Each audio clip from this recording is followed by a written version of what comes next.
اعوذ باللہ من الشیطان اللعین الرجیم بسم اللہ الرحمن الرحیم الحمد للہ رب العالمین والصلاة والسلام علی اشرف الانبیاء والمرسلین سیدنا و نبینا و شفیع ذنوبنا و حبیب قلوبنا و طبیب نفوسنا ابی القاسم محمد وعلى اہل بیتہ الطیبین الطاہرین المعصومین ولعنة الله على أعدائهم أجمعين من يومنا هذا إلى يوم الدين أما بعد وقد قال الله سبحانه تبارك وتعالى في كتابه الكريم وهو أصدق القائلين وقوله الحق بسم الله الرحمن الرحيم لقد من الله على المؤمنين إذ بعث فيهم رسولا من أنفسهم یتلو علیہم آیاتہ ویزکیہم ویعلمہم الکتاب والحکمہ وإن كانوا من قبل لفی ضلال مبین۔ سورہ آل عمران کی آیت نمبر 164 کا ہم نے انتخاب کیا ہے آج کے لیے۔ اگرچہ یہ آیت مناسبت رکھتی ہے روز بعثت سے، جب سرکار نبی کریم صلی اللہ علیہ وآلہ وسلم مبعوث برسالت ہوئے ہیں، یعنی آپ نے اعلان کیا ہے کہ میں اللہ کی طرف سے رسول ہوں۔ اس کی نسبت سے یہ آیت ہے، مگر اس ولادت کے موقع پر چند مناسبتوں کو پیش نظر رکھتے ہوئے میں نے اس آیت کی تلاوت کی ہے۔ تمام دنیا میں مسلمانوں اور خصوصاً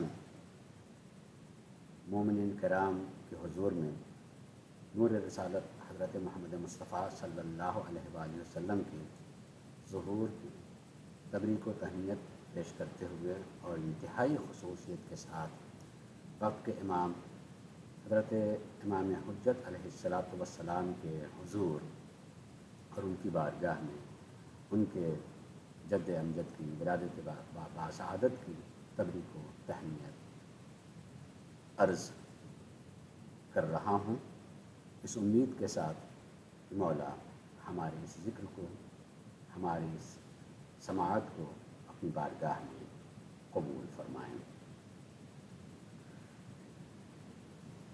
جس آیت کا میں نے انتخاب کیا ہے اس کا ترجمہ کر کے کچھ مناسبتوں کو سامنے رکھتے ہوئے اللہ تبارک و تعالیٰ کے یہ فرمان کہ لقد من اللہ علی المؤمنین اذ بعث فیہم رسولا من انفسہم، اللہ تبارک و تعالیٰ نے مومنین پر اس وقت احسان کیا ہے جب اللہ تبارک و تعالیٰ نے انہی میں سے ایک رسول بھیجا، کاہے کے لیے؟ جو آ کر کے ان کے درمیان میں اللہ کی آیات کی تلاوت کرتا ہے، ان کے نفس کو پاک و پاکیزہ کرتا ہے اور کتاب و حکمت کی تعلیم دیتا ہے۔ اگرچہ جن لوگوں کے درمیان میں اللہ نے یہ رسول بھیجا ہے وہ لوگ اس سے پہلے کھلی ہوئی گمراہی میں تھے۔ اس پوری آیت اور اس کے ترجمے سے ایک بات ذہن میں آتی ہے کہ اس جاہل معاشرے میں اللہ تبارک و تعالیٰ نے ایک معلم بنا کر کے بھیجا ہے، تعلیم دینے والا بھیجا ہے۔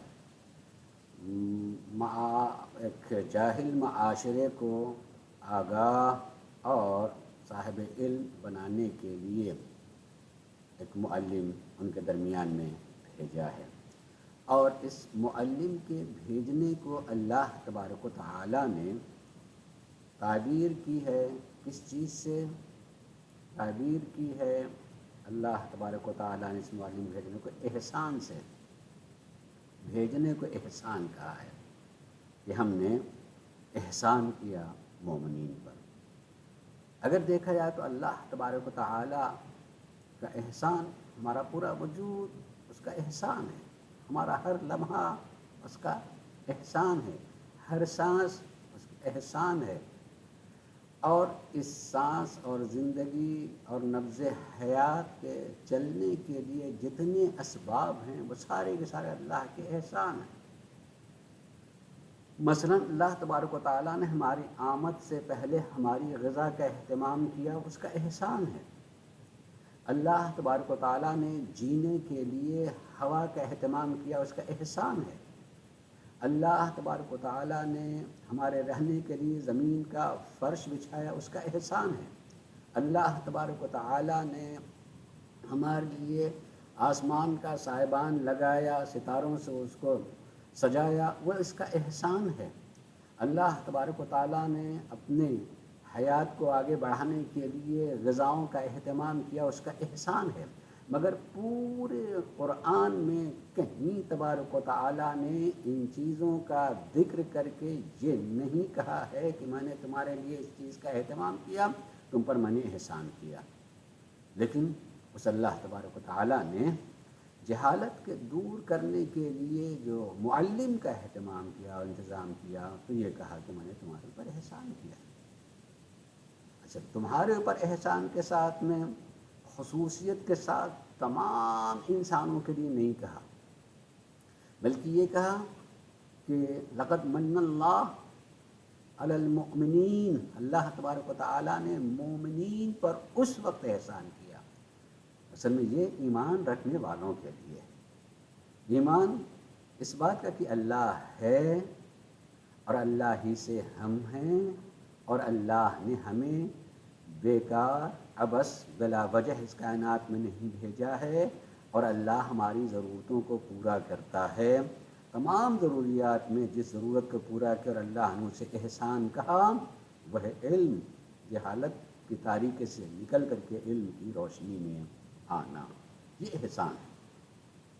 وہ سرکار نبی کریم صلی اللہ علیہ وآلہ وسلم اس کائنات میں ایک تاریخ میں آئے ہیں اور ایک تاریخ میں اپنی رسالت کا اعلان کیا ہے، اور جس تاریخ میں اس کائنات میں آئے ہیں وہ 17 ربیع الاول ہے، اور جس تاریخ میں آپ نے اپنی نبوت کا اعلان کیا ہے اس روز کو روز بعثت کہا جاتا ہے، جو 27 رجب ہے۔ اس دن آپ مبعوث برسالت ہوئے ہیں، اپنی رسالت کا اعلان کیا، اور اس وقت آپ کی ولادت سے لے کر کے بعثت تک کا زمانہ 40 سال کا گزرتا ہے، یعنی جب آپ 40 سال کے ہوئے تب اعلان کیا کہ میں رسول ہوں۔ اس کا مطلب ہرگز نہیں کہ اس سے پہلے رسول نہیں تھے یا نبی نہیں تھے، ہاں اس سے پہلے اعلان نہیں کیا تھا، اعلان 40 سال کے ہونے کے بعد آپ نے اعلان کیا۔ میں نے اس آیت کا انتخاب آج کے لیے کوئی انتخاب کیا ہے آپ کے ولادت کے موقع کے لیے، اس لیے جب سرکار نبی کریم حضرت محمد مصطفیٰ صلی اللہ علیہ وآلہ وسلم کا نور منور ہوا، اس وقت کے کچھ معجزات کا تذکرہ ہے، کچھ حالات رونما ہوئے۔ ان حالات کے رونما ہونے کو سامنے رکھتے ہوئے سرکار نبی کریم کی ذات والا صفات کو معجزہ قرار دینا، اور یہ کہ واقعاً آپ نے جب اس دنیا میں اپنا ظہور فرمایا ہے اسی وقت سے اس بات کا اشارہ ہے کہ میں علم کا چراغ جلانے کے لیے آیا ہوں، اور میں جہالت کو دور کرنے کے لیے اور علم کی روشنی پھیلانے کے لیے آیا۔ اور یقیناً آپ اپنی رسالت کا اعلان کرنے سے پہلے کس قدر علم کے چراغ نمایاں کر دیے تھے، اور علم آگاہی کی روشنی کس حد تک پھیلا رکھی تھی۔ میں بھی اس آثار کو بیان کرنے سے پہلے، یعنی جو ولادت کے وقت آپ کی اس کائنات میں آنے کے وقت جو آثار نمایاں ہوئے تھے، اس کو بیان کرنے سے پہلے ایک تجزیہ کروں۔ تجزیہ یہ کہ اللہ تبارک و تعالیٰ نے نبی کریم کو معلم کہا ہے، کہ ہم نے ان کو معلم بنا کر کے بھیجا ہے۔ وہ آیات کی تلاوت کرتے ہیں، نفسوں کو پاک کرتے ہیں، اور علم و حکمت کی تعلیم دیتے ہیں۔ معلم علم و کتاب و حکمت ہیں۔ علم جہاں کہیں بھی علم ہو اس علم کا وجود دلیل بن جاتا ہے کہ وہاں حیات ہے، اور جہاں سے علم اٹھ جائے یہ ماننا چاہیے کہ علم نہیں ختم ہوا بلکہ حیات ختم ہو گئی ہے۔ میں اس کے جزیات میں جاؤں گا تو تھوڑا سا دیر لگ جائے گی اور کم وقت میں مجھے پیش کرنا ہے، تو ایک مخصوص دلیل کی طرف اشارہ کرتے ہوئے اور انشاءاللہ اس سے بات نسبتاً واضح بھی ہو جائے گی کہ اللہ تبارک و تعالیٰ کے جتنے صفات بیان کیے جاتے ہیں کہ اللہ حی ہے، زندہ ہے، اللہ عالم و علیم ہے، اللہ مدرک ہے، ارادہ رکھتا ہے، کس چیز کو ادراک کرتا ہے، مدرک ہے۔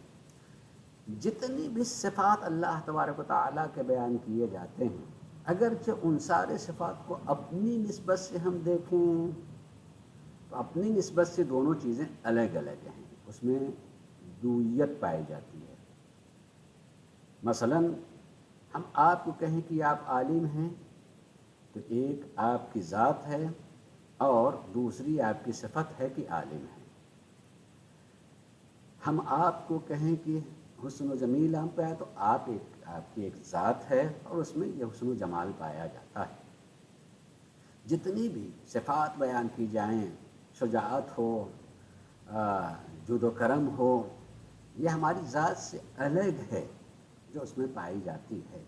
اللہ تبارک و تعالیٰ کے لیے جتنی صفات بیان کی جاتے ہیں اس میں دوئیت نہیں ہے۔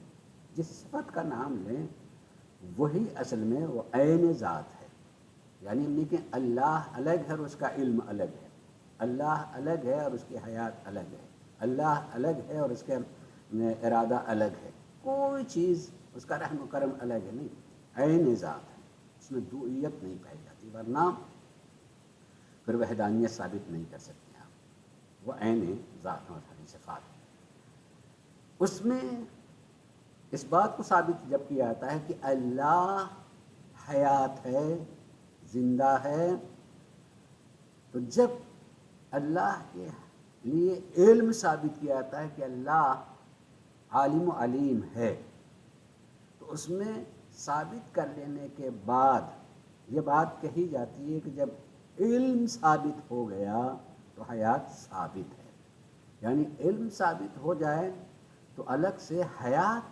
ثابت کرنے کی ضرورت نہیں پڑتی ہے۔ جب عالم ہونے کی دلیل مل جائے تو علم خود دلیل حیات ہے، کہ جہاں علم ہے وہاں حیات ہے، زندگی ہے، حیات ہے، زندگی ہے۔ جہاں زندگی نہ ہو وہاں علم کا کوئی تعلق بھی نہیں ہوتا۔ اذا ثبت العلم ثبت الحیات، علم ثابت ہو جائے تو حیات ثابت ہو جاتی ہے۔ اس لیے احادیث وغیرہ میں بھی پایا جاتا ہے کہ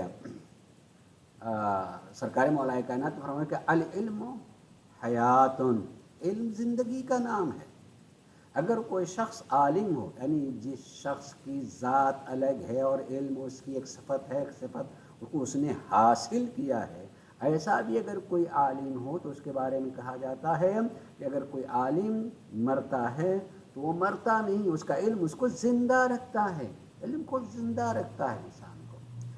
اگر مردوں میں کوئی عالم ہو تو وہ زندہ ہوتا ہے، مردوں میں کوئی عالم ہو تو وہ زندہ رہتا ہے۔ سارے کہے جائیں کہ مثلا یہ قبرستان ہے، اس میں سارے جو ہیں مردے ہی ہیں، لیکن اس میں کوئی عالم ہے تو اس کو کہا جائے کہ وہ زندہ ہے۔ اور زندوں میں یعنی سارے عالم بیٹھے ہوئے ہیں اور اس میں کوئی جاہل ہو، وہ بھی ویسے ہی بیٹھا ہوا بات چیت کر رہا ہے، تو اس کے لیے تعبیر کی گئی ہے کہ زندوں میں کوئی جاہل مردے کے برابر ہے، میت ہوتا ہے۔ اگر زندوں میں کوئی جاہل ہے تو مردہ ہوتا، اور مردوں میں کوئی عالم ہو تو وہ زندہ رہا کرتا۔ علم حیات کا نام ہوتا، زندگی کا نام ہوتا۔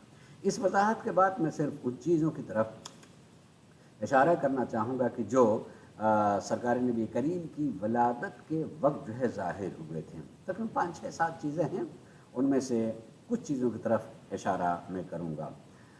ایک تو پہلی چیز سب سے یہ کہ جب سرکار نبی کریم اس دنیا میں تشریف لائے ہیں تو آپ کا نور اس طریقے سے منور ہوا، آپ کے وجود سے، آپ کے جسم سے، آپ کے وجود مقدس سے نور ایسا ساطع ہوا، اس طریقے سے نور پھیلا کہ ساری دنیا منور ہو گئی۔ چلیے، یہ معجزات میں سے لکھا ہے کہ ساری دنیا منور ہو گئی۔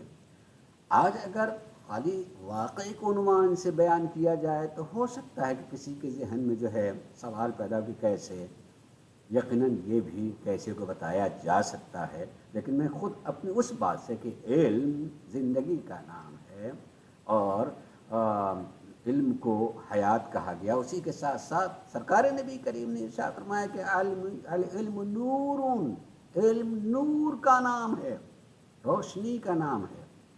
تو جب علم خود آنے والا معلم ہے تو اس معلم کے آنے سے ساری کائنات منور ہو گئی، تو اس بات کی دلیل ہے کہ آنے والا ایک جسم نہیں بلکہ علم اور معلم بن کر کے آیا، خود اس کی ذات علم ہے، ان کا وجود ایک علم ہے اور اپنی علم کو پھیلانے والا ہے۔ آتے ہی ساری کائنات جو منور ہو گئی، وہ بتا رہے ہیں کہ اس علم کی روشنی پھیلے گی۔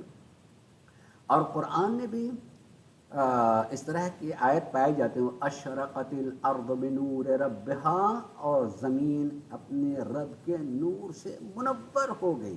اگر اس کے مصداق کو تلاش کیا جائے تو اس پہلے مصداق کا نام سرکار رسالت میں آپ ہیں، جب اس دنیا میں تشریف لائیں تو ان کے نور سے ساری کائنات منور ہو گئی۔ لیکن یہ اشارہ اس بات کی طرف ہے کہ علم آیا ہے اس کائنات کو منور کرنے والا۔ اور آج آپ دیکھیں کہ جس زمانے میں آئے تھے جہالت کتنی پھیلی ہوئی تھی کہ اس دور کو دور جاہلیت کہا بھی جاتا ہے، دور جاہلیت تھا، اور آج سرکار نبی کریم کا لایا ہوا پیغام کائنات میں کس قدر پھیلا ہوا ہے۔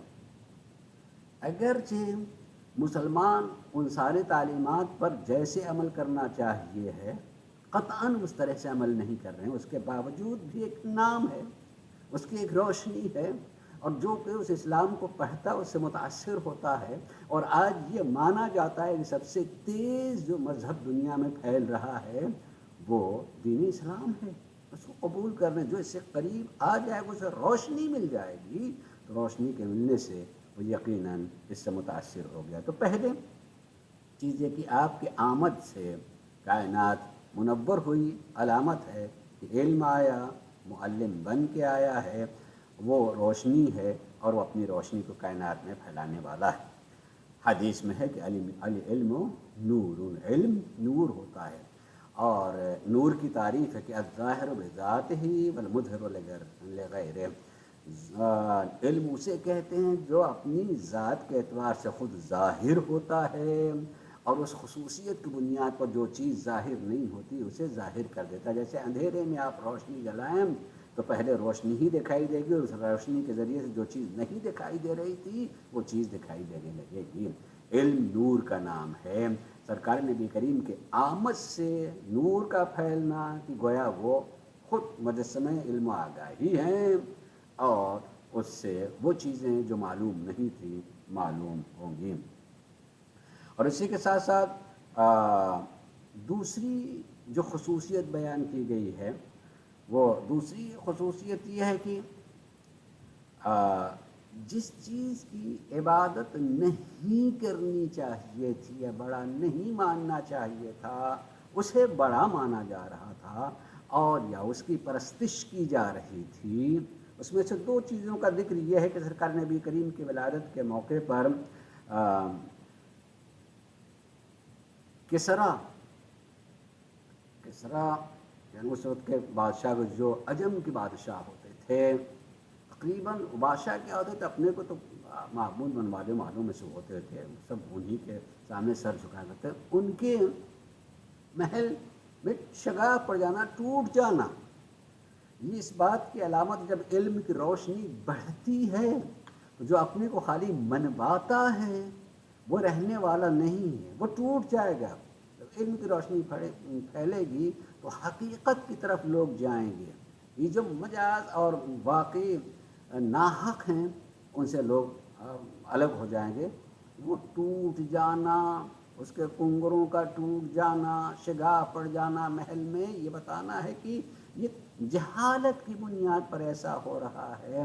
جب علم آئے گا تو اس علم کی بنیاد پر یہ چیزیں ٹوٹ جائیں گی. اور دوسری یہ کہ الگ سے ہٹ کے اگر کسی چیز کی اس وقت پوجا کی جا رہی تھی تو خصوصیت کے ساتھ جو ذکر کیا گیا ہے کہ ساوا کی جھیل، عام طور سے اس جھیل کی لوگ پرستش کرتے تھے. جھیل جہاں پانی بہت بڑی جھیل، اس کی پرستش کی جا رہی تھی. ہر زمان میں ہر طرح کے لوگ ماننے والے ہوتے تھے. کہیں آگ کو پوجا ہو رہی ہے، کہیں پانی کی، کہیں پتھر کی، کہیں کسی چیز کی مانا جا رہا تھا. اس خصوصیت کے ساتھ اس کے ماننے والے جھیل کی پوجا ہو رہی تھی. اس کی یہ ہے کہ سابا کی جھیل جس کی پرستش ہوتی تھی وہ ایک اچانک سوکھ گئی. یعنی یہ بتانا کہ جھوٹے معبود اب نہیں رہ جائیں گے، اب جھوٹے معبود نہیں رہ جائیں گے. حقیقت میں جو ہوں گے انہیں کی اب عبادت کی جائے گی. وہ سوکھ گئی.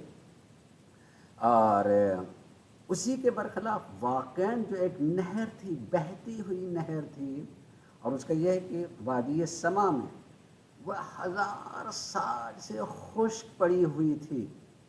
وہ 1000 سال سے خشک پڑی ہوئی ساوا کی نہر جو ہے اچانک وہ جاری ہو جاتی. سرکار نبی کریم کی دنیا میں وہ جاری رہتی، پھیلنا ہو جاتی. اور علم کو بھی اس کی تعبیر کی گئی ہے کہ وہ پانی کی طرح پھیلتا ہوا ہوتا ہے. یہ بھی اس بات کی علامت ہے کہ وہ جھیل تو سوکھ گئی، جو رکا ہوا تھا، ٹھہرا ہوا تھا، لیکن وہ نہر جو جاری ہونا چاہیے ہے وہ جو ہے خشک تھی، وہ جاری ہو گئی. وہ علم کے فیوزات جو ہیں اب رکیں گے نہیں، ایسے ہی بڑھتے چلے جائیں گے. اور اسی کے ساتھ ددلا نہر کے لیے خصوصیت کے ساتھ میں ہے کہ وہ نہر کم پانی والی تھی، اچانک کو بڑھی اور کا پھیلاؤ اور زیادہ بڑھ گیا. یہ بھی علامت ہے کہ سرکار نبی کریم کی آمد کی وجہ سے چونکہ معلم بن کر کے آئے ہیں، اب یہ بڑھتا ہوا چلا جائے گا. تو اس طریقے سے یہ علامات موجود ہیں جو معلم سرکار نبی کریم صلی اللہ علیہ وآلہ وسلم کو بیان کیا گیا ہے. ان کی ولادت کے وقت اس کے آثار بھی نمایاں ہوئے تھے. تو معلم بنا کر کے اللہ تبارک و تعالیٰ نے آپ کو بھیجا ہے. سورہ زمر میں اگر آپ دیکھیے گا تو سورہ زمر میں اللہ تبارک و تعالیٰ کا یہ فرمان ہے، آیت نمبر 9 ہے کہ آپ فرما دیجئے. کیا فرما دیں کہ هل يستوي الذين يعلمون والذين لا يعلمون، کہ جو لوگ جاہل ہوں اور جو لوگ عالم ہوں کیا دونوں برابر ہوں گے؟ نہیں، عالم و جاہل برابر نہیں ہوتے. انما يتذکر اولو الالباب، یہ بات انہی لوگوں کو سمجھ میں آئے گی جو خالص عقل رکھنے والے ہوتے ہیں. یعنی واقعاً حقیقی معنی اس کی تہ تک پہنچنے والا تو عقل رکھنے والے ہوتے ہیں.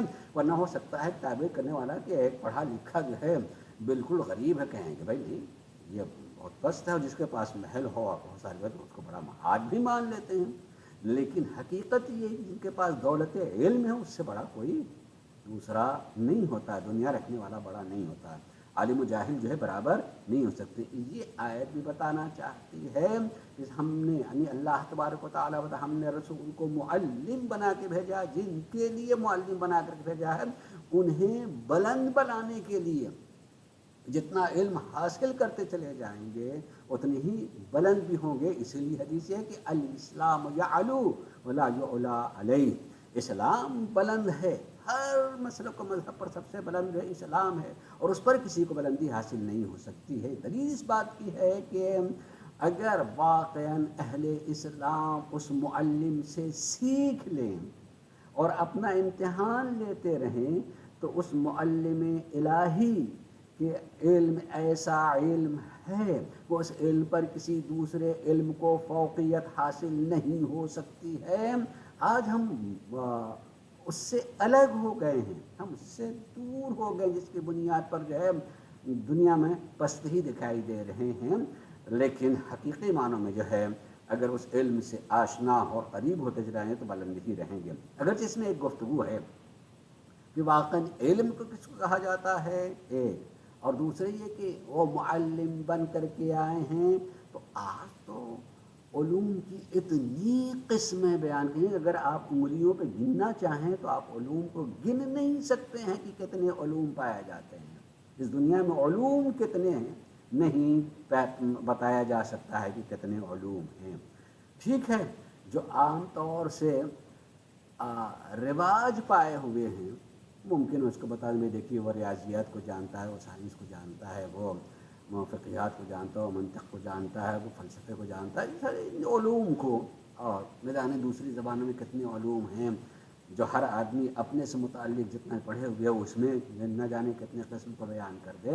تو یہ جو انبیاء آئے اور خصوصیت کے ساتھ آخری نبی جو اس کائنات میں تشریف لائے ہیں وہ کس علم کے معلم تھے، کون سی تعلیم؟ ہم جس زمانے میں زندگی گزار رہے ہیں سب سے اہم ترین علم سائنس کا علم ہے، جو اگر سائنس کے علم کو جانتا ہے اس سے فوقیت رکھنے والا کوئی نہیں۔ آج دنیا میں جتنی ترقیاں دکھائی دے رہی ہیں وہ سائنسی ترقیاں ہیں، اور انہی ساری ترقیوں کو ہم انسان کی ترقی مانتے ہیں کہ انسان نے اس طریقے سے ترقی کی کہ کہاں اور کس عالم میں رہنے والا تھا، جنگلوں میں زندگی گزارنے والا، بلا لباس زندگی گزارنے والا، آج تعلیم کو حاصل کرنے کے بعد سائنسی دنیا میں اتنا آگے بڑھ گیا ہے کہ زمین سے آگے بڑھ کر کے اس نے کمن پھینک دی ہے چاند پر، اور چاند سے آگے دوسرے ستاروں پر بڑھتا ہوا چلا جا رہا ہے۔ اور آج دنیا اتنی چھوٹی ہو چکی ہے کہ کہیں سے آدمی بیٹھا ہوا دنیا کے کسی حصے میں دوسرے آدمی سے مربوط، لمحوں میں مربوط ہو جاتا ہے، اسے دیکھ لیتا ہے، اس سے بات چیت کرتا ہے۔ دنیا میں کہیں چھوٹا بڑا کوئی واقعہ ہوتا ہے فوراً آدمی کے سامنے ویسے ہی سامنے آ جاتا ہے، آدمی دیکھنے لگتا ہے۔ یہ سب علمی ترقی کا نتیجہ ہے۔ تو کیا یہ انسان کی ترقی ہے؟ اس کو انسان کی ترقی تو وضاحت نہیں کہا جائے گا، یہ انسان کی ترقی ہو۔ اسلام یہ انسان ہے، انسان کی آسانیاں ہیں۔ کل جن چیزوں کو مشکلات کہی جاتی تھیں وہ مشکلات جو ہیں ختم ہو کر کے وہ سہولیات میں تبدیل ہو گئی ہیں۔ سہولیات مگر ترقی انسان کی ہے، شاید قبل کی یقیناً یہ قابل بحث کہ اس کو ترقی کہا جا سکتا ہے۔ ہم اس دنیا میں ہو سکتا ہے کہ بہت پڑھا لکھا بہت ساری چیزوں کا جاننے والا انسان اگر اپنے عادات و اعتبار کے اعتبار سے بہت پست ہو تو آدمی اس کو اچھا نہیں مانتا۔ آدمی کہ اس کا نام تو ہے خالی فلاں کام کی وجہ سے کچھ یہ کام کر لیا ہے، اس چیز کو اس نے ایجاد کی ہے، لہذا وہ اس کا نام برن کردار کے اعتبار سے پست آدمی حیوان جیسا لگتا ہے۔ مطلب ترقی انسان کی کچھ اور چیز ہے۔ ہو سکتا ہے کہ آدمی دنیا میں کوئی ایسی ایجاد اس کی نہ ہو لیکن وہ اپنے عمل و کردار کے اعتبار سے ایسا ہو کہ آدمی اس کو کہتا ہے یہ آدمی بڑا کرتا ہے، یہ واقعی بڑا ہے آدمی، اس میں یہ خصوصیات پائی جاتی ہیں۔ یہ سرکار نبی کریم جو علم جس علم کے معلم بن کر کے آئے اندر سے انسان کو وہ انسان بنانے ہی کے لیے آئے ہیں۔ انسان دنیا کی تعلیم، حالانکہ جب لفظ میں بولتا ہوں دنیا اور دین تو یہ بھی چونکہ زمانے نے اتنا ہمارے ذہن کو جو ہے اس کو سوار کر دیا ہے کہ ہم دنیا کی تعلیم کہتے ہیں۔ تعلیم ہے جو بھی تعلیم ہوتی ہے، اور دین سے وہ الگ تعلیم نہیں ہو سکتی ہے۔ علم سے متعلق جو فرامین ہیں اس میں سے ایک دو فرامین کو پیش کر کے سرکار مولا کائنات کا ارشاد ہے کہ رأس الفضائل العلم، فضیلتوں کو اگر مجسم کیا جائے اور اس کے سر کو پیش کر کے اس کا سر کیا ہے تو اس کو کہا جائے گا اس فضیلتوں کے سر کا نام علم ہے۔ کسی چیز کا مجسمہ بنایا، مثلا ہمارا ایک جسم ہے، جسم میں ہمارا سر ہے، اس سر ہی سے سب کچھ ہے، اس سر کی وجہ سے سب کچھ واقعی۔ سر نہ ہو تو اس دھڑ کی کوئی حیثیت نہیں رہتی ہے۔ یہ سر ہی جو ہے جہت بھی دیتا ہے، یہ سر ہی جو ہے ہمیں بتاتا ہے کہ ادھر جانا چاہیے، اور سر ہی کسی چیز کو اچھائی برائی کو سمجھتا ہے۔ فضائل کا سر اگر بتایا جائے تو فضائل کے سر کا نام جو ہے علم ہے، یعنی ابتدا بھی علم ہے اور انتہا بھی علم ہی۔ اسی طریقے آپ نے فرمایا غایت الفضائل، انتہائی فضائل کیا ہے؟ علم۔ بلندی بھی ساری کی ساری راس الفضائل اور انتہائی فضائل جو ہے علم ہے۔ اسی طریقے سے مولا علی نے فرمایا کہ انسان لوگوں کے درمیان میں کسی بنیاد پر اگر بڑا چھوٹا ہونے کی بات کہہ سکتا ہے تو فضائل ہی وہ علم ہی ہے. اور اسی لیے قرآن میں جیسا کبھی آیت میں پڑھی کہ قرآن میں بات کہی ہے کہ حل یستوی الذین یعلمون والذین لا یعلمون، عالم جاہل برابر نہیں ہو سکتے ہیں. یعنی اگر کسی کو بڑا کہا جائے گا تو عالم ہی ہوگا، جو صاحب علم ہے وہ بڑا ہوتا ہے.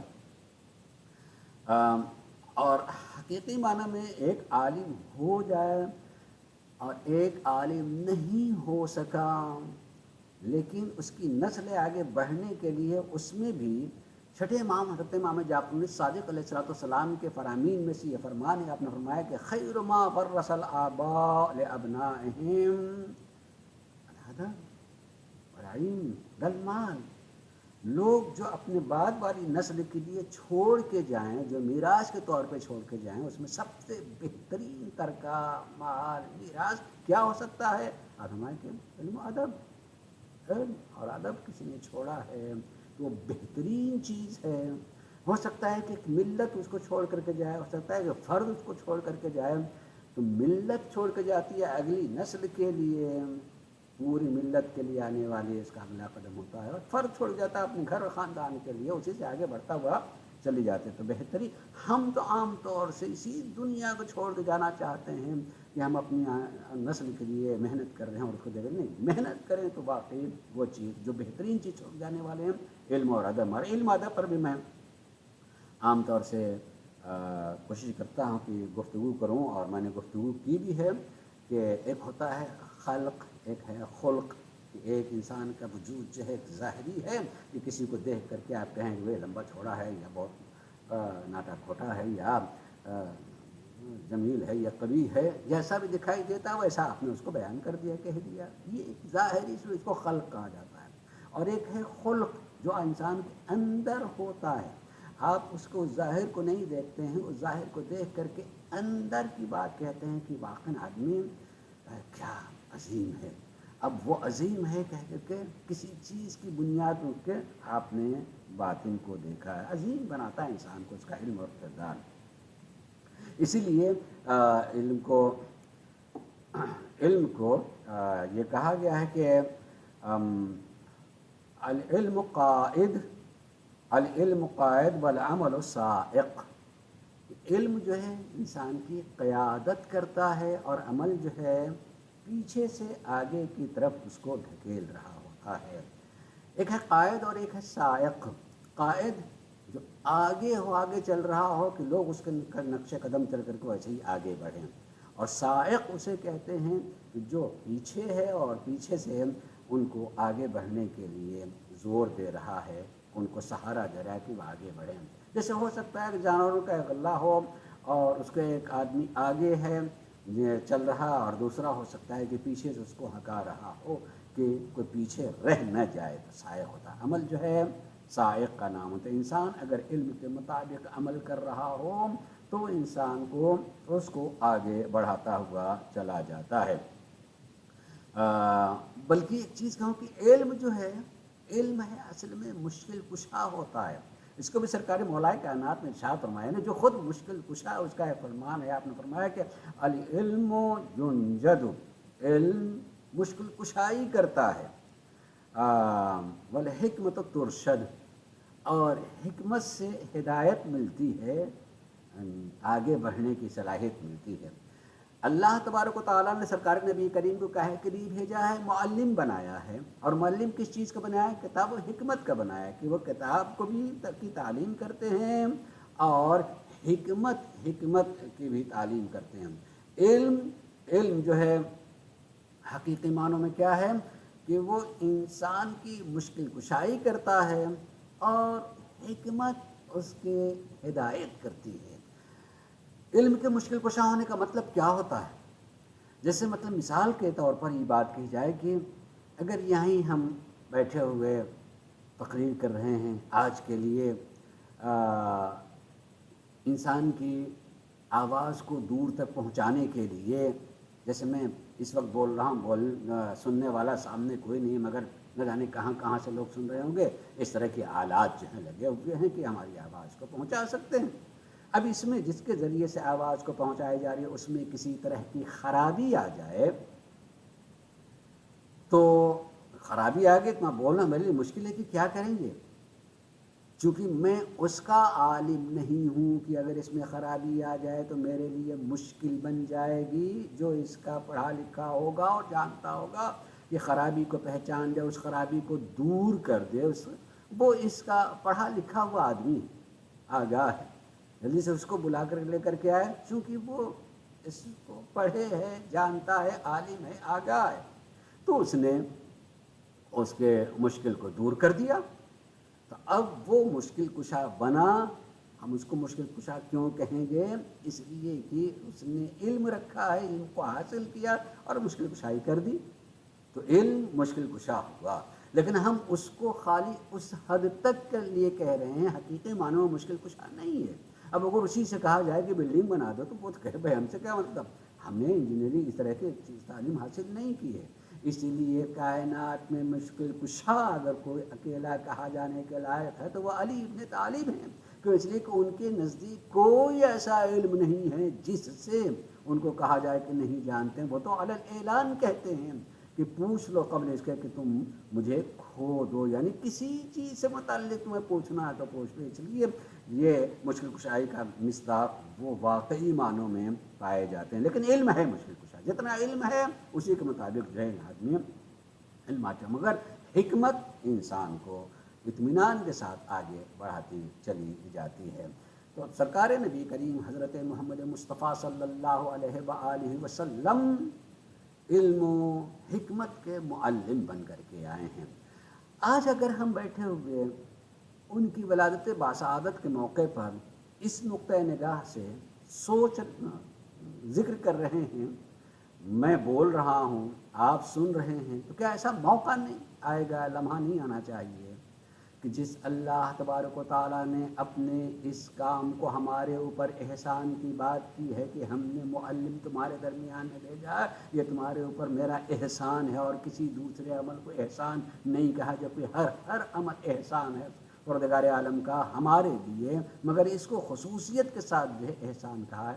تو آپ ایک لمحے کے لیے بتائیں کہ ہم کس قدر علم سے قریب ہیں اور کس قدر ہم علم سے دور ہیں۔ یہ ہمیں ایسے خصوصیت کے ساتھ آج کے دن ہمیں سوچنا چاہیے یا نہیں سوچنا چاہیے کہ پوری ملت نہیں تو کم سے کم اپنے کو اور اپنے گھر والے کو کہتے ہیں کہ علم سے ہم کس قدر قریب ہیں، اور اگر ہم دور ہیں تو کیوں دور ہیں۔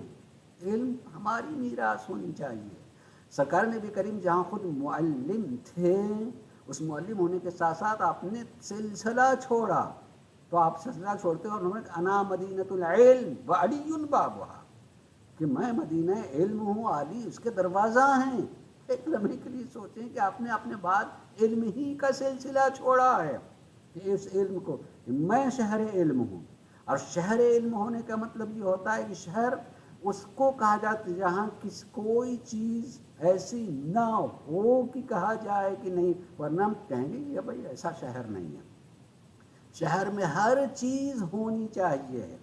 وہ بتانا چاہتے ہیں کہ نبی کریم وہ ہیں جس میں کسی چیز کی کمی نہیں، ہر چیز وہاں پائی جا سکتی ہے، مگر اس پائی جانے والی جگہ تک پہنچنے کے دروازے کا نام ہے تو اس کا نام علی ہے، اور علی یعنی باب امامت، امامت سے ہوتے ہوئے شہر علم جو ہے آدمی داخل ہو، اور شہر علم داخل ہو کر کے آدمی ہر کمالات کو حاصل کر سکتا ہے۔ سوچیں، سمجھیں اور جانیں کہ ایسے مواقع پر یاد کرنے کے لیے، یعنی جب سرکار نبی کریم حضرت محمد مصطفیٰ صلی اللہ علیہ وآلہ وسلم کی ولادت باسعادت کا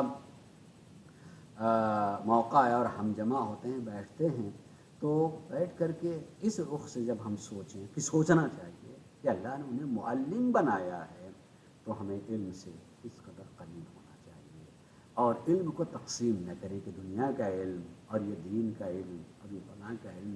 علم علم ہے، ہم نے تقسیم بندی کی۔ اگر ان ساری چیزوں کی ضرورت ہے انسانیت کے لیے، کہ ہے ضرورت سارے علوم کے ہر اعتبار سے، ہے ضرورت ہے تو وہ دین ہی کا علم ہے اور اسے حاصل کرنا چاہیے ہم۔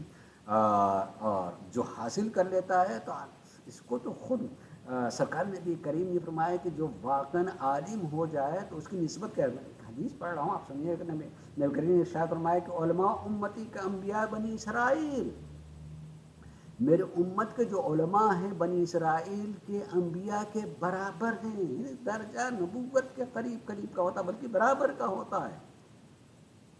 کہ اگر کوئی عالم آگا، اب عالم کسے کہیں کہ جو سر پر امامہ رکھ لیں اور اب آپ کو اسی کو عالم کہا جائے گا؟ نہیں، جس نے علم واقعاً حاصل کیا ہے۔ اور باقی یہ ہے کہ جس کو ہم نے تقسیم کر لیا دنیا اور دین کا علم، ٹھیک، دین کا جس نے ہم نے جو تقسیم کیا اس میں تقسیم میں دین کا حاصل کرتا ہے تو اس کو ہم چاہتے ہیں کہ اپنے اندر کے اعتبار سے بھی بہت اچھا ہونا چاہیے ہے۔ جیسے اس کا ظاہر دینی علامتوں کے ساتھ میں اس کا باطن بھی ویسے ہی ہونا چاہیے، لیکن دنیاوی جو ہم علم کہتے ہیں ان کے حاصل کرنے والے کو بھی باطنی اعتبار سے اتنا ہی عظیم ہونا چاہیے۔ اس کا مطلب نہیں ہے کہ ہم نے جو تقسیم کر کے دنیاوی تعلیم کہہ دیا ہے تو اس کا کوئی حاصل کر لے تو اس کی ضرورت نہیں کہ اپنے روح کی پاکیزگی کا خیال نہ کرے، اس کو بھی، اور عالم وہ بھی ہے، اسے بھی عالم کہا جائے گا۔ اس کا ایک رخ ہے کہ میں کہتا رہتا ہوں، قرآن میں کہا کہ اللہ سے ڈرنے والے صرف علماء ہیں۔ اگر خالی اسی لباس والے اللہ سے ڈرنے والے ہوں تو باقی دوسرے جو علم حاصل کیے ہوئے ہوں گے تو وہ تو کہیں گے کہ ہم ڈریں نہ ڈریں، اللہ تو نہیں مانے گا۔ تو قرآن میں کہتا ہے کہ علماء ہی جو ہے اللہ سے ڈرتے ہیں، اور علماء کا مطلب ہوتا ہے جو دین کا علم حاصل کیے ہوئے۔ نہیں صاحب، نہیں، ایسا نہیں ہے۔ ہو سکتا ہے کہ اس لباس میں کوئی آدمی ایسا ہو کہ جو اللہ سے ڈرنے والا نہ ہو، اور دنیا جو ہم نے تقسیم کی دنیا کی تعلیم والا ایسا ہو کہ جو واقعاً اللہ سے ڈرنے والا ہو۔ علماء میں جو عالم و آگاہ ہے اور وہ باطن کے اعتبار سے پاک و پاکیزہ ہے تو یقیناً وہ اللہ سے ڈرنے والا کہا جائے گا۔ ایک رخ تھے حکمت سے متعلق بھی کم بیان کرنے کا، انشاءاللہ کسی وقت اور بیان کریں گے، لیکن میں نے آج جو کچھ بھی کہا اس کا خلاصہ یہی ہے کہ رسول معلم بن کر کے آئے ہیں، اس کی امت کو لباس علم سے مزین ہونا چاہیے۔ اگر کہیں کمی ہے تو دور کرنے کی فکر کرے یہ امت، یہ جماعت، تاکہ ہم علم سے دور نہ ہونے پائیں۔ پروردگار عالم ہم سب کو جو تسلسل کے ساتھ علم کے چراغ کے ماننے والوں میں سے ہیں، یعنی رسول ہمارا معلم ہے، ان کے بعد جو سلسلے امامت باقی وہ سب کے سب علم کے بہترین چاند اور سورج ہیں، ہم ان کی اقتداء کرنے والوں میں سے ہیں، تو ہمیں علم سے دور نہیں ہونا چاہیے۔ ہم سب کو فرداً بھی اور مل جل کر کے علم کی حصول کے اس کے پھیلانے کی صحیح اور کوشش کر دینا چاہیے۔ اور پردے غیب میں رہنے والا بھی اسی کا منتظر ہے، جب واقعاً ایسے آگاہ لوگ آ جائیں جن کے آ جانے کے بعد امام ظہور فرمائیں، آ کر کے وہ جب وہ آئیں تو یہ سچے لوگ ان کے ساتھی بنیں۔ پروردگار عالم ہم سب کو آج کی تاریخ کے فیوز سے اور برکات سے فائدہ حاصل کرنے کی توفیق عنایت فرمائیں، اور وقت کے امام کا ظہور فرمائیں، اور ہم سب کو ان کے آوان وان سے قرار دیں۔ وآخر دعوانا